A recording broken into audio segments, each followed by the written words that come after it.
Ayan, hello po sa ating lahat, Team Edsi. Kumusta? Sana ay nasa mabuti po kayong kalagayan. So, alam niyo ba, umani po to ng napakaraming reaction sa Facebook mga ka-Team Edsi. Bago po ang lahat, please hit the notification bell. Pa-subscribe na din po ng aking channel para updated po kayo kapag Edsi po ang ating topic for today's video naman po.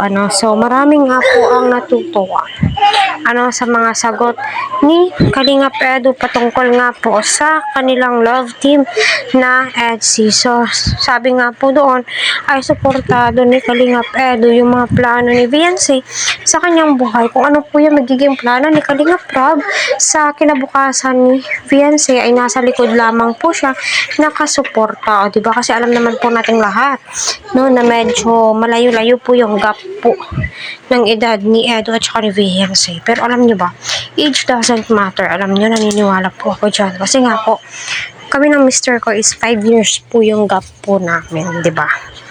So, kung nagkakaintindihan po kayo, may respeto po kayo sa isa't isa, go! Kung mahal nyo po ang isa't isa, kahit iba pa po or yung relihiyon po ninyo, may mag-giveaway syempre. May magsasacrifice po niyan, di ba?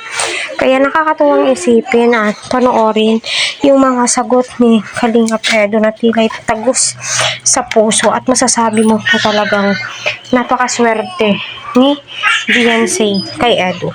Gayon naman din po itong si Edu. Napakaswerte po niya kay Viancy. Kasi nga po, si Viancy ay maiiwan nga po sa bahay.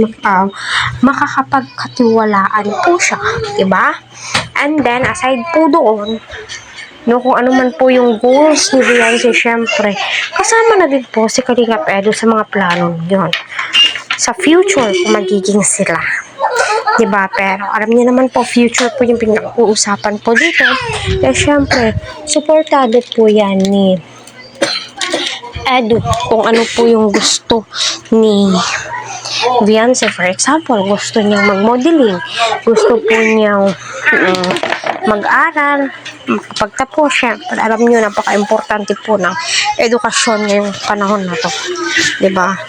Kasi kung wala kang pinag-aralan ngayong panahon na to, kung hindi ka marunong tawag nito, maghanap buhay, dumiskarte, wala po talaga, no?